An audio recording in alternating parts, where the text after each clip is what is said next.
Isang mapagpalang araw po sa inyong lahat at tayo'y nariritong muli sa panibagong episode ng Men of Light para sa Solemnity of the Most Holy Body and Blood of Christ. Sa ating pong mga Pilipino, napakaganda po ng ating kultura na mahilig sa salo-salo, sa mga fiesta, no? And a feast is only truly successful when the host starts handing out containers, yung mga parabang microwavables, or when the guests do the wrapping of the leftovers while singing, "Balutin mo ako sa hiwaga ng iyong pagmamahal." Sharon, ika nga, di ba? But notice the deeper beauty of this gesture.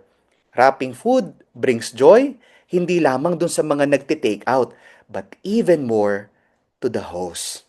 Why? Because the very soul of this balot is remembrance. It is our way of making sure that the abundance of the feast reaches those who are waiting at home, especially those who are hungry. Ngayon pong linggong ito, on this solemnity of the most holy body and blood of Christ, the Lord directs our hearts to the Eucharist as our ultimate balot. The grace we receive is not meant for silent isolation.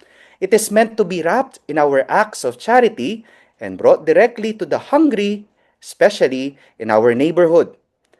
Pagka parang umalis tayo sa misa nang wala tayong spiritual balot, baka hindi talaga tayo dumalo at nakisalo sa misa, kundi nanood lamang tayo.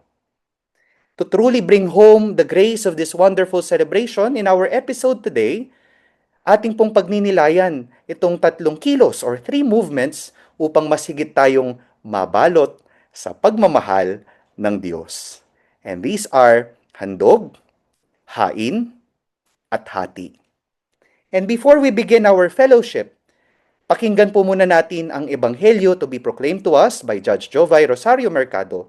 At ang ating pong Ebanghelyo ay from the Gospel according to St. John, chapter 6, verses 51 to 58.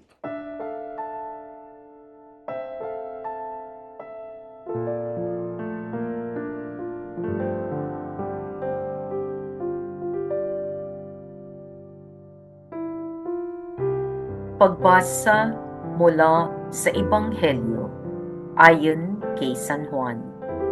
Noong panahong iyon, sinabi ni Jesus sa mga tao, "Ako ang pagkaing nagbibigay buhay na bumaba mula sa langit. Mabubuhay magpakailanman ang sinumang kumain nito. At ang pagkaing ibibigay ko sa ikabubuhay ng sanlibutan ay ang aking laman." Dahil dito'y nagtalo-talo ang mga Hudyo. Paanong may ibibigay sa atin ng taong ito ang kaniyang laman upang kanin natin? Tanong nila. Kaya't sinabi ni Jesus, "Tandaan ninyo, malibang kanin ninyo ang laman ng anak ng tao at inumin ang kaniyang dugo, hindi kayo magkakaroon ng buhay. Ang kumakain ng aking laman at umiinom ng aking dugo ay may buhay na walang hanggan, at muli ko siyang bubuhayin sa huling araw. Sapagkat ang aking laman ay tunay na pagkain at ang aking dugo tunay na inumin. Ang kumakain ng aking laman at umiinom ng aking dugo ay nananahan sa akin at ako sa kanya. Buhay ang amang nagsugo sa akin at ako'y nabubuhay dahil sa kanya. Gayon din naman, ang sinumang kumain sa akin ay mabubuhay dahil sa akin. Ito ang pagkaing bumaba mula sa langit. Ang kumakain nito'y magbubuhay magpakailanman. Hindi ito katulad ng kinain ng inyong mga magulang sa ilang. namatay sila bagamat kumain niyon. Ang mabuting balita ng Panginoon.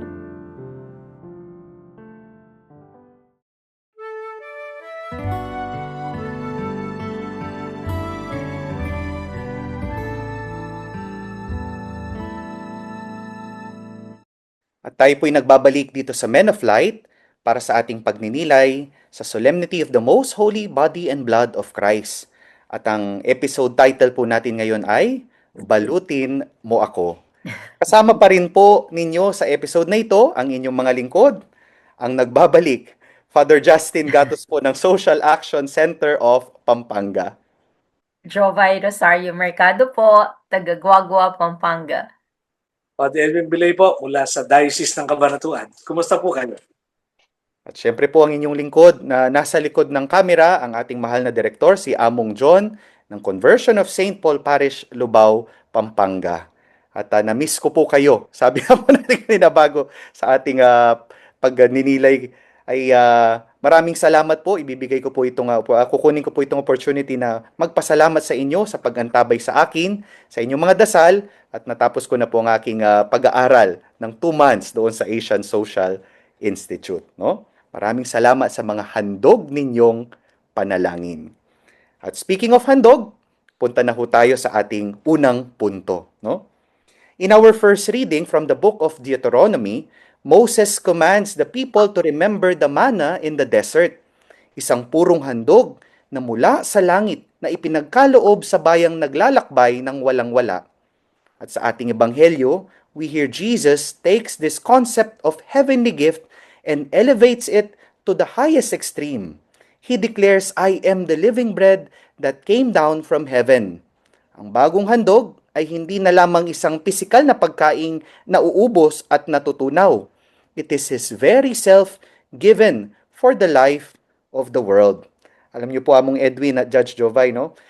Doon po sa exposure namin doon sa Bolinao, Pangasinan, para bang mapapansin na kahit na salat sa buhay itong mga tinirhan naming mga foster families, yung pa rin the best ang kanilang inihahain lagi, inihahandog lagi, no? Even if we have very little, we immediately offer the best seat, a cold glass of water, or whatever food is available. Yes, Among Edwin. O Judge Jovay. Nakakatuwa po yun, no? Nung bago ko po natanggap yung outline ninyo, Father Justin, may napanood po akong isang video. Very short reel na pinost siya nitong babaeng nagse-celebrate ng birthday niya. No? 35 years old na siya. Tapos sabi niya, a 35-year-old woman na nung birthday niya, hindi naman siya na-expose sa Jollibee. So, ang binalak niyang gawin ay bumili siya ng 35 buckets ng Chicken Joy at umikot silang dalawang mag-asawa sa isang neighborhood at pinamimigay niya yung bucket kada makita niyang tao.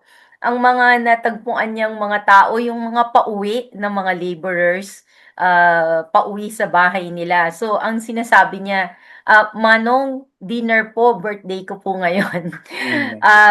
So, sunod-sunod po yon. Tapos, makikita mo yung reaction ng mga taong nakakatanggap ng isang bucket. You know naman, nalaki ng bucket ng ano, no? So, ilang pieces yon. So, sa isang pamilya, silang lahat magfi-feast sila dun sa bucket na yon. So, parang siya, natuwa siya sa ginawa niya. Yung mga taong nakatanggap, sobrang tuwa. Nakikita mo yung pure joy, yung ngiting napakatamis nung taong hindi niya inaasahan na ngayong gabi ay kakain siya ng Chicken Joy. At tapos, ang pangatlo, ako na nanonood, naka-experience din ako ng extreme joy dun sa napanood ko. So talagang kung pinag-uusapan natin yung handog, napakatinding handog nun, no? Nag-celebrate siya ng birthday niya, nakapagbigay siya ng kaligayahan sa ibang tao, at sa ibang taong nanood nung kanyang video. Natutuwa ako doon sa napakamalikhain na pamagat ng ating episode na Balutin Mo. Dito sa Bahay Pari, kasi mga retired kami dito eh. At sabi ko dun sa mga kasama ko, alam mo, wala na tayo sa parokya. Ala na tayong ibang dapat na gawin kundi ihanda na lang yung mga homily natin. No? Kasi sila, ang dami pang gagawin eh. Meetings, left and right. No? Tayo yun na lang. Kaya kako, dapat talaga kako, merong mabaon yung mga tao pag dumalo ng ating misa. At yung baon na yun ay hindi lang yung ating yung homily, kundi yung the way we celebrate the Mass. No? At sabi ko nga, noon kasi Father Justin, Judge Jobay, noon yung homily ko, nagsisimula lagi sa joke eh. No? At para yung mga tao ay gising, di ba? Kaya lang, pagtatanungin ko yung mga tao, ano yung nakuha mo doon sa homily? Sasabihin niya, pwede ang ganda ng joke. Eh, yung homily, yung joke lang po eh. Sabi ko, lubayan na yung joke na yan. So, hindi na ako nag-joke ngayon. Kasi natatandaan yung joke, hindi yung homily. Ang nababaon yung joke, hindi yung homily. So, ang magandang para sa aming mga pari at siguro sa atin na nandiyan sa pagpapaliwanag ng Word of God, talagang dapat talaga may mapabaon tayo, may maibalot yung mga tao pag uwi nila sa halimbawa dito sa Men of Light o sa pagdalo na ng ating mga misa. Ang ganda lang po nung napanood din ni Judge, no, yung bang birthday niya, para bang yung pagdiriwang niya hindi lang sa kanya, kundi ibinahagi niya at ito'y naging mas malalim at makabuluhang handog, no? Para bang kung isipin mo, yung pagbabahagi mo simple lang pero nagiging special yun dahil talagang hindi lang siya basta-basta ordinaryong pag-o-offer kundi nagiging siyang handog, no? Naalala ko po, yan si Among Edwin din pagka, 'di ba, nararamdaman yan eh siguro pagka sa aming mga pare kapag yung magho-homily ka, paghahandaan mo talaga at para yung bang pagdadasalan mo, talagang hindi lang yung galing sa iyo at hindi lang yung bara-bara, bahala na, no? At para maramdaman din na special, no? Special yung tinanggap mong grasya mula sa Panginoon at yung ibabahagi mo sa iba, no? Naalala ko rin po pagka yung nanay ko bubuksan niya yung cabinet pagka may bisita kami at ilalabas yung pinakamagandang plato at kung minsan yung delata na galing pa sa ibang bansa na gustong-gusto namin kainin magkakapatid. Pero pagka may bisita, doon niya ibibigay. Yung mararamdaman mo yung handog, that is something special. Yes, Judge Jovay? Naisip ko po nung isang araw, kasi kung minsan may tendency na yung mga grand gestures, yun yung handog, gano'n, no? Naisip ko nung isang araw, habang naglalakad po kami dito sa subdivision, kasama ko yung neighbor namin. Nakita namin yung isang, regular namin yun, pumupunta siya dito kada Lunes, no? Nakita ko, nakaupo siya sa sahig. Sa kalye po, sa kalye mismo. To sabi ko, ano nangyari? Nadapa daw po siya. So recently, palagi po siya nadadapa. Medyo mabigat po siya, hindi siya mabuhat nung isang taong nakakita sa kanya. So lumapit kami at binuhat namin siya.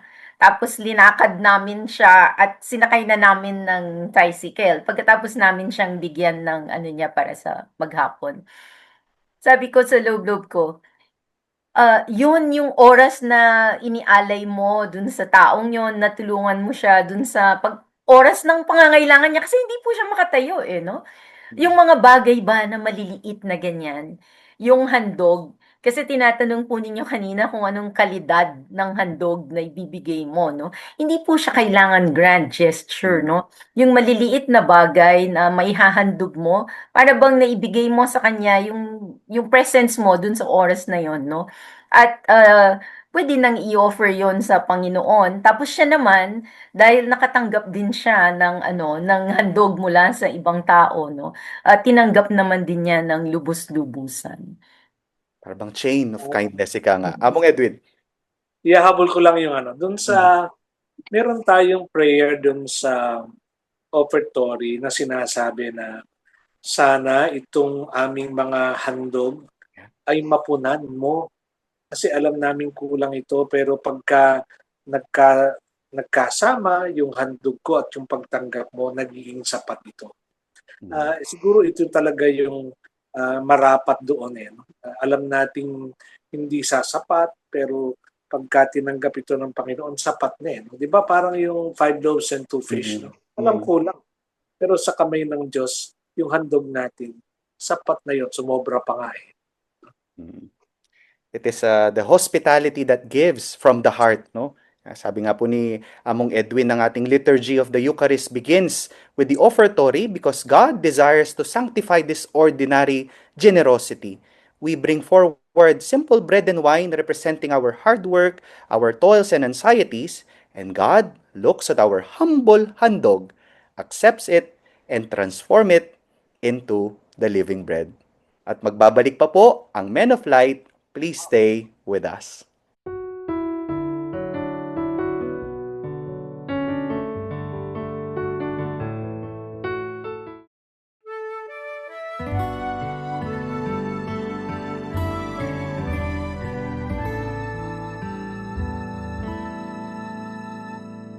At maraming salamat po sa pag-antabay at pakikipagnilay sa amin dito sa Men of Light for our episode para sa Solemnity of Corpus Christi entitled Balutin Mo Ako. Ang ating pong ebanghelyo ay mula kay San Juan chapter 6 verses 51 to 58.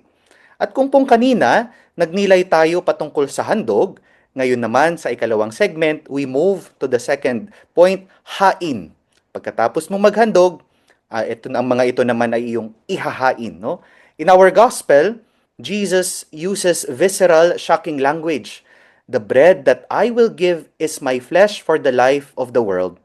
He is speaking directly of his own hain, the total costly sacrifice of his body and blood on the cross.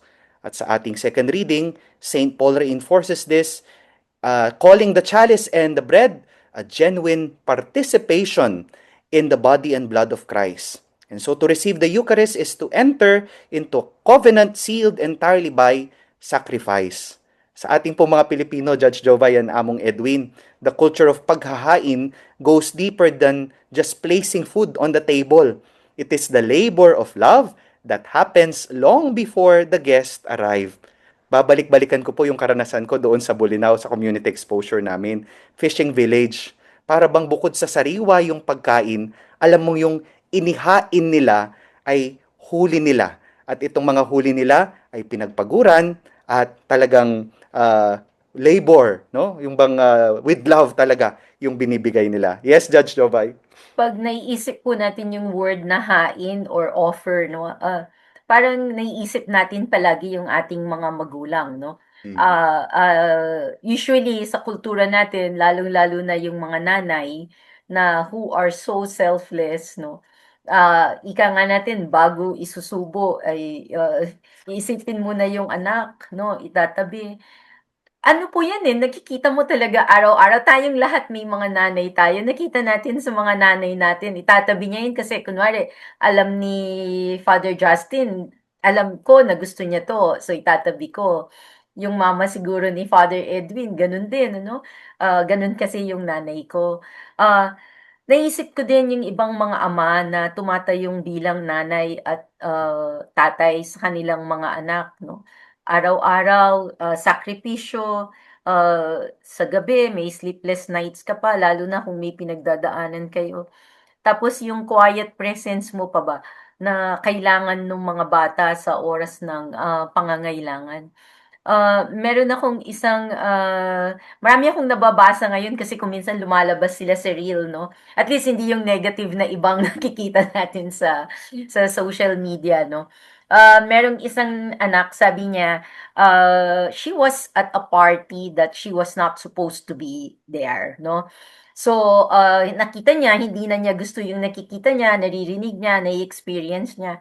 So, mag-aalas 2 ng madaling araw, tinawagan niya yung nanay niya. Sabi niya, come and get me. So, sinabi niya kung nasaan siya. 12 minutes lang, dumating na yung nanay niya. Tapos, kinuha, sumama yung anak niya. Tapos, sabi niya, dun sa sasakyan, wala mang sinabi yung nanay niya. no? Wala siyang sinabi at all. Wala siyang tinanong sa kanya, wala siyang binanggit. Inon niya yung radyo, nag-drive sila as usual, umuwi sila. Pag-uwi sa bahay, sabi niya, make sure na uminom ka tapos matulog. Uminom ka ng tubig tapos matulog ka na. Walang questions, walang judgment, walang umaga, ganun pa rin. Gumising siya, pinaghanda niya siya ng pagkain. Tapos parang naiwan dun sa anak yung nangyaring yon, no?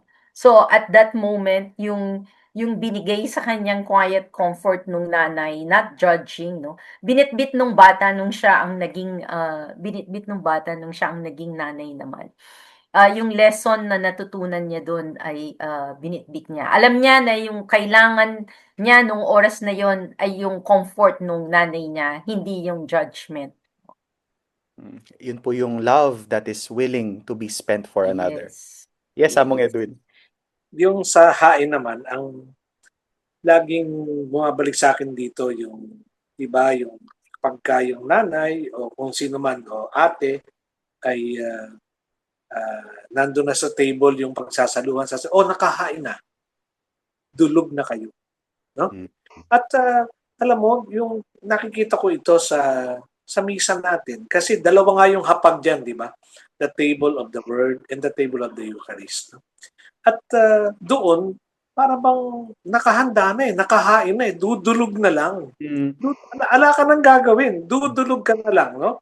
Yung inihanda nung mga tao doon sa simbahan, yung inihanda nung pari, yung kanyang homilya, ganun din yung inihandang offertory, ando na lahat no?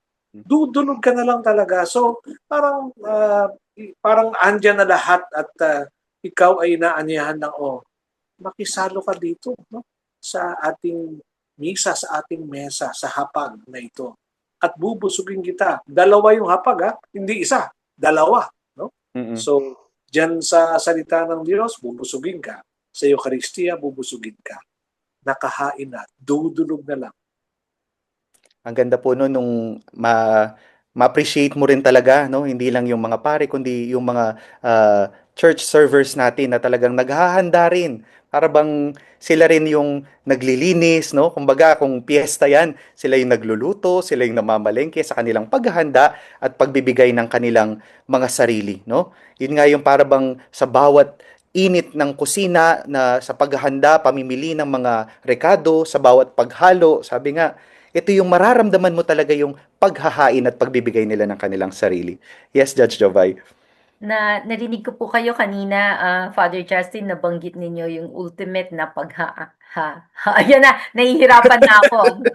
Yung mga Kapampangan. Kapampangan. The ultimate sacrifice ay yung ang Panginoon ay binigay niya ang buhay niya para sa atin.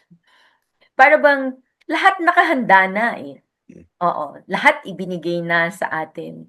Para bang sinasabi lang ng Panginoon ay, I will always be here. Just call, I'll come. Or kung ano man ang kailangan mo sa oras na ito, nandito lang ako para sa iyo. It's so comforting, no? Na alam mo na kahit anong mangyari, meron kang taong you can count on. Yung palang alam mo na may pupuntahan kang isang lugar at alam mong may misa doon. No? Parang ang sarap sa pakiramdam yung sinasabi po ninyo, Judge Jovay. Yes, Among Edwin.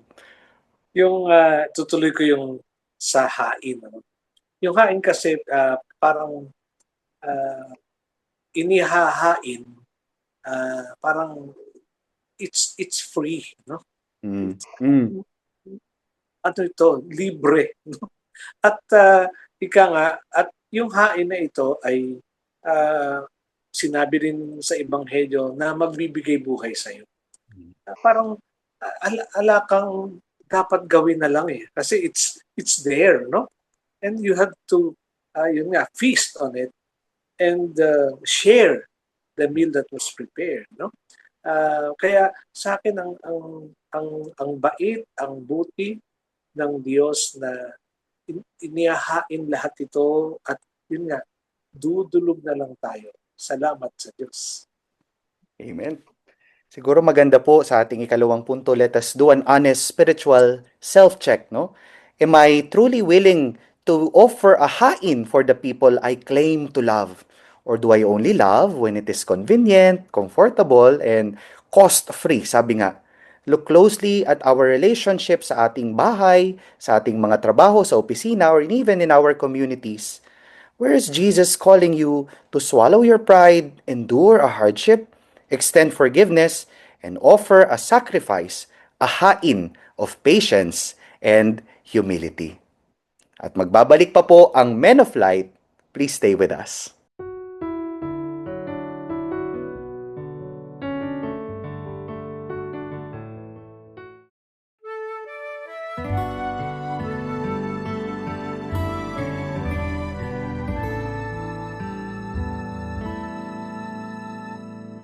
At tayo po'y nagbabalik dito sa Men of Light para sa ating episode for the Solemnity of Corpus Christi.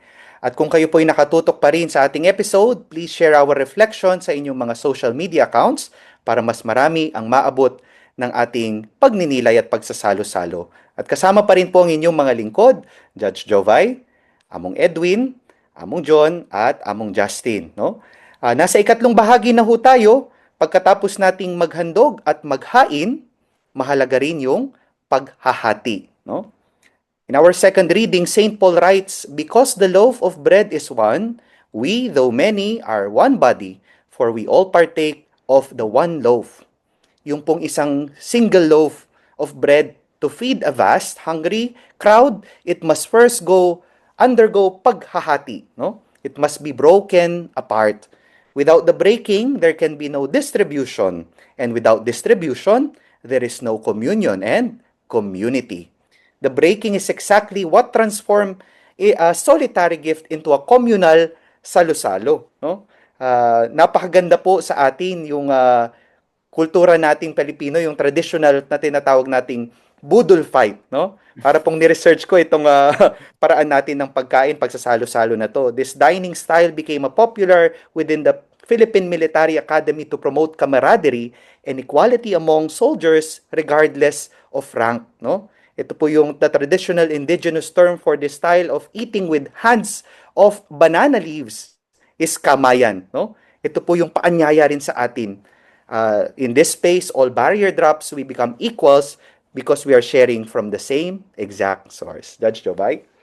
Natutuwa po ako, naisip kong example, yung seed po ba? Yung seed needs to be broken, no? It needs to break out of its protective shell para yung embryo dun sa loob ng seed ay maka-absorb siya ng water, oxygen, tapos lumaki siya at dumaan sa process ng germination, no? So yung pagkahati niya, yung pagka-breaking niya, vital yon para maka-trigger siya ng bagong buhay.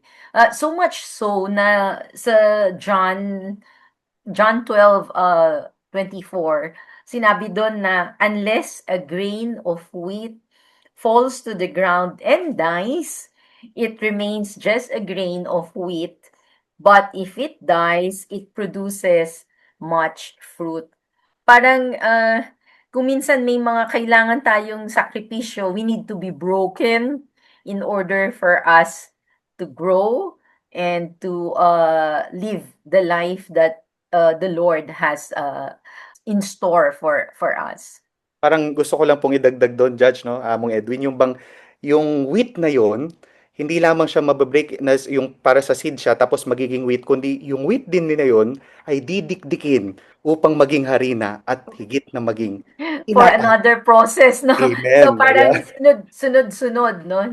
Yung process na pagdadaanan. Paghahati. Very beautiful. Thank you po, Judge. Father Edwin? Yung paghahati, kasi sabi ko nga dun sa malaking pamilya kasi kami, 7 magkakapatid, nanay, tatay, yung auntie namin na old maid sa amin nakatira, tapos yung kasambahay.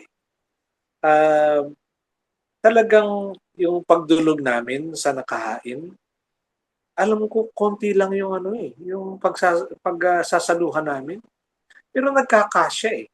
Kapag kasabay-sabay at pinaghahati-hati nga yung kokonti. No?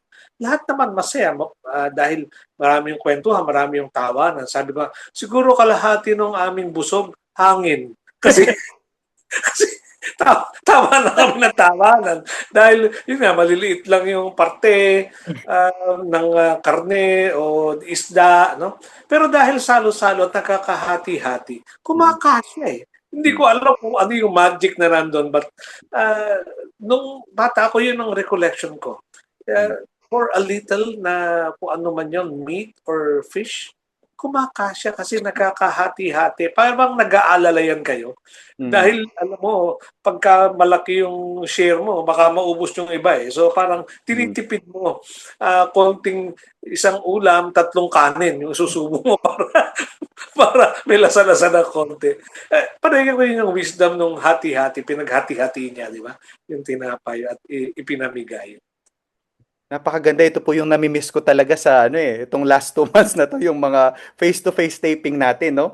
Yung magdadala yung isa, yes, may food sponsor, pero pagka nagdadala rin yung kasama natin or tayo mismo, para bang may take out pa, no? Yung hahatiin mo hindi lang sa mesa, kundi after ng ating face-to-face taping, may take home pa tayo.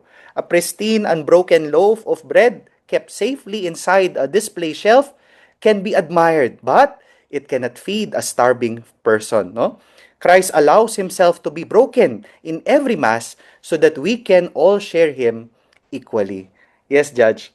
What brings to mind sa akin ngayon yung libro ba na binili mo tapos linagay mo sa shelf na hindi mo binasa. Hindi niya na-serve yung purpose niya, no? Pero pag binasa mo, shinare mo sa iba, magiging dog-eared yung mga yung mga pages niya, para bang sulit na sulit siya. Ah, hindi siya dinisplay, no? Although yung iba naman kasi dyan, yung collectors naman kasi they don't really open the books, no? Iba naman yon. So, ang gagawin mo doon, bibili ka ng dalawa. Isang isi-save mo at isang babasahin mo, no? Pag na-share mo siya, talagang pansinin mo, pag babalik siya sa'yo, parang yung dulo niya, mapulbo-pulbura na eh. Pero masaya yung libro kasi ang daming nagbasa sa kanya. Parang more than yung sharing lang basta-basta, yung joy din na nai-share mo kapag ka Yes. may binigay ka. Yes, Among Edwin. Yung dudutungan ko yung kwento ko, no?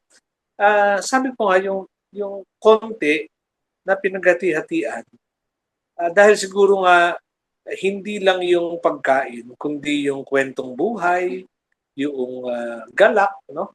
Mm-mm. Ay parang nakakapuno na doon sa sabihin nating yung physical lack dahil yung spiritual naman ay nandun. Parang okay eh, no? Ang saya na sabay-sabay kumakain, ang saya na konti lang pero lahat ay nakatikim, no? Kurot-kurot, no? Mm. Ay parang yun yung talagang tunay na hati-hati, eh, no? Hati-hati sa galak, saka sa saya ng family meal. When we leave the church, paano ba tayo inaanyayahang mahati para sa iba, no?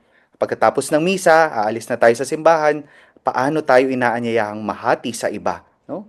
When we encounter someone who is grieving, marginalized or lonely, kaya ba natin buksan ang ating mga puso upang ibahagi natin ang ating mga binalot mula sa Panginoon na pagmamahal, pag-ibig at pagpapatawad. At magbabalik pa po ang Men of Light. Please stay with us.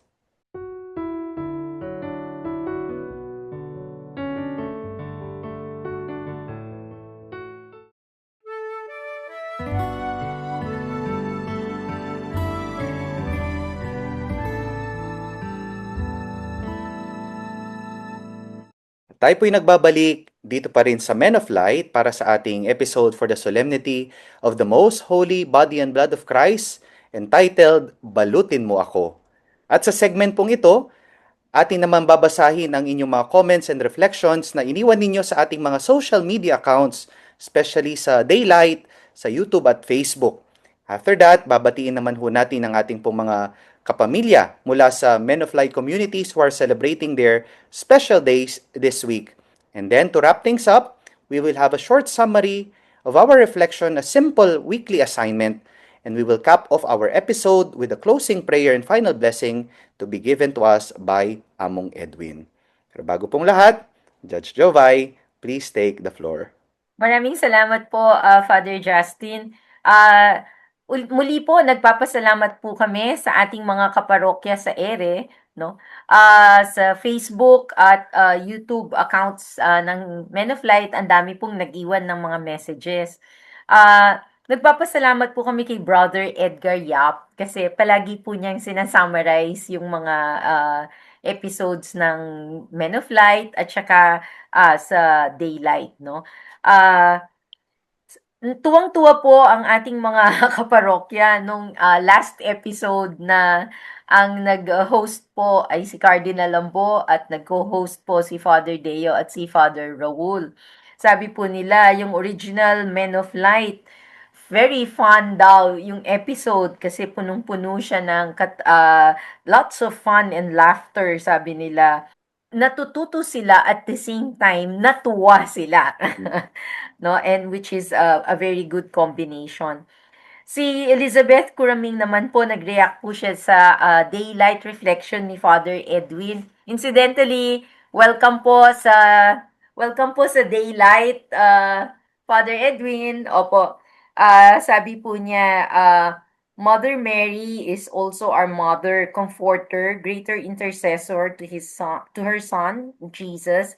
May we always seek her in all our troubles in our lives. Sweet Virgin Mary, pray for us. Maraming salamat daw po, Father Edwin, sa inyong reflection. Si Tita Mirla Danting, sabi po niya, wow, the original Kamol, no, referring kina Cardinal Lambo. Thank you so much po sa episode, no. The awareness that Jesus and Mary are also was made with a great sense of humor, no. Maraming salamat po, sabi po nila. Tapos ang kanyang address ay at Rowena Madayag. Sabi niya, watching from Marihatag, Surigao del Sur. Diocese ng Tandag. Welcome po. Maraming salamat po sa pagsubaybay sa Men of Light.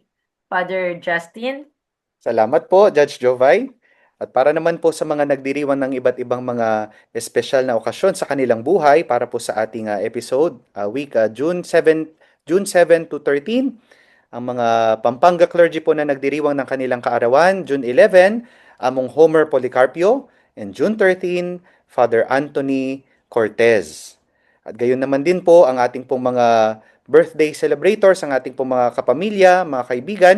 June 9, Francesca Ali Sanabong, ang pamangkin po, niece of ang ating pong mahal na direktor, Among John.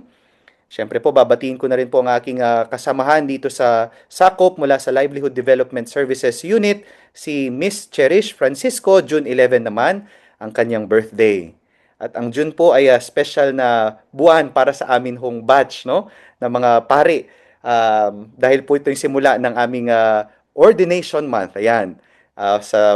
Binabati ko rin po ng Happy Presbyteral, 4th Presbyteral Ordination Anniversary, June 9, Father Carlouie Cabigting, June 10, Father Gian Sagum, and June 13, Father Maverick Angelo Pelayo. At kukunin ko na rin pong opportunity, nagpapabati, Father Eugene Cruz from the Diocese of Bulacan. Nanunood po siya every Friday. Sinisimulan na niya kanyang pagninilay at pakikinig sa banal na Espiritu sa pamamagitan din ng pakikisalo sa atin dito sa Men of Light. Gayon din po ang aking mga professor, si Prof. Dennis and Ma'am Josie ng Asian Social Institute at ang Kaasi family, yung pong umampun sa amin, kumupkup sa amin na aming foster family during our community exposure sa Barangay Victory, Bolinao, Pangasinan. At para po sa ating short summary and an assignment, ang ganda lang po because the Mass always ends with the dismissal, go, you are sent forth. No? The Mass has been offered, go now in peace. Ite missa es. No? Para bang kung itatranslate natin yun sa Pinoy context, the Lord is giving us a clear mission. Ngayon na nabusog kayo sa aking hapag, dalhin, balutin, at ibahagi ninyo ang mga grasyang ibinigay ko, lalong-lalo na ibahagi nyo ito sa mga nangangailangan. May we never leave Holy Mass without packing a spiritual ballot of love, mercy, and justice for the poor and the broken, so that through our broken and shared lives, the world may taste and see the goodness of the Lord. Inspired po ang ating simple assignment ngayong linggong ito sa bibinahagi kanina ni Judge Jovay, no? Siguro po this week, next time that you eat out sa mga restaurant or kung sa mga fast food or magluto ka papunta sa trabaho or you buy groceries, intentionally prepare a separate clean balot. Pwedeng packed meal yan, sandwich, or kahit simpleng malamig na inumin lang. And personally give this balot to someone you pass by on your way home. A street sweeper, a homeless person, or yung security guard sa mall working double shift bilang ating paghahandog, paghahain, at paghahati. And now, Father Edwin will lead us in our closing prayer and the final blessing. Ang aking pong panalangin ngayon ay hinalaw ko ng buo mula sa outline ni Among Justin. Sa ngalan ng Ama at ng Anak at ng Espiritu Santo. Amen.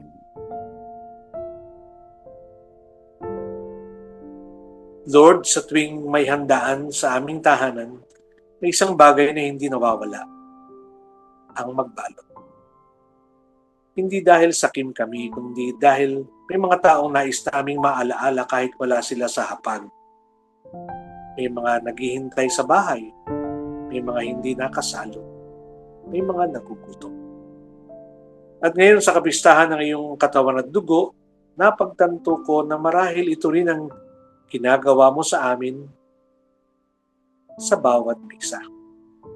Pinapakain mo kami hindi upang kami lamang ang mabusog. Binibigyan mo kami ng iyong sarili hindi upang itago ka namin sa aming mga puso. Tinatanggap ka namin upang dalhin ka sa mga taong gutom sa pag-ibig, sa pag-asa, sa pagkalinga, at sa awa. Lord, madalas akong lumalapit sa iyong hapag na gutom. Gutom sa lakas, gutom sa kapanatagan, gutom sa kahulugan. At hindi mo naman ako pinauuwi ng walang dala. Lagi mo akong binubusog ng iyong presensya. Ngunit patawarin mo ako sa mga pagkakataong hanggang pagtanggap lamang ako. Nabusog ako ngunit hindi ako nagbahagi. Pinuno mo ako ng iyong biyaya, ngunit hindi ko ito ipinaabot sa iba. Ikaw ang handog ng Ama para sa aming kaligtasan. Ikaw ang hain ng pag-ibig na nag-alay ng sarili hanggang kamatayan. Ikaw ang tinapay na pinaghati-hati upang ang sanlibutan ay magkaroon ng buhay. At kung ikaw ang aking tinatanggap, paano ko mananatiling buo para lamang sa sarili ko? Turuan mo akong mahati para sa kapwa.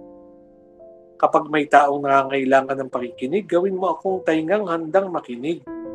Kapag may taong masama ang loob, gawin mo akong karamay na nagbibigay ginhawa. Kapag may taong nagkasala laban sa akin, gawin mo akong pusong marunong magpatawad. Kapag may taong nalulumbay, gawin mo akong balikat na handang kiligan. Panginoon, balutin mo ako na iyong pagmamahal. Balutin ang aking pagod upang makapagmalasakit pa rin. Balutin mo ang aking sugat upang maging habag. Balutin mo ang aking kahinaan upang maging lakas para sa iba. Balutin mo ang aking buhay ng iyong pananatili upang saan man ako makarating, ikaw ang makita at maranasan ng mga taong aking makakasalamuha. Sa dakilang kapistahang ito ng iyong katawan at dugo, handog ko sa iyo ang aking 66 taon ng katawan. Hindi na kasing lakas noon at puno ng sigla. Kakasakit na pero gusto pa rin maglingkod. Hain ko sa iyo ang aking dugo. Mataas na yung sugar at kolesterol. May alta presyon pero nagnanais pa rin magbigay buhay. Hati-hati ko pa rin pong ibinibigay ang aking panahon, kakayahan at yaman sa simbahan at sa mga nangangailangan para sa iyong lalong kaluwalhatian. Amen. At sumainyo ang Panginoon. At sumainyo rin. At pagpalain kayo ng makapangyarihang Diyos, Ama, Anak, at Espiritu Santo. Amen. And maraming salamat po, Father Edwin. Talagang nabalot mo itong ating pagninilay, pagbabahaginan sa napakaganda at taimtim na panalangin. At syempre po, maraming salamat din po sa inyong lahat, sa inyong pakikisalo, at sana ho ay may balutin din kayo at ibahagi sa iba sa ating pagninilay para sa episode na ito. Magbabalik po tayo muli sa susunod na linggo dito sa Men of Light. At dito po nagtatapos ang ating episode para sa Corpus Christi Sunday. At ito po ang inyong mga lingkod. Father Justin Gatos po, palagi nawa nating ipagdasal ang isa't isa. Jovay Rosario Mercado po, be the salt of the earth and the light of the world. Father Edwin Bilay po, every gising is a blessing.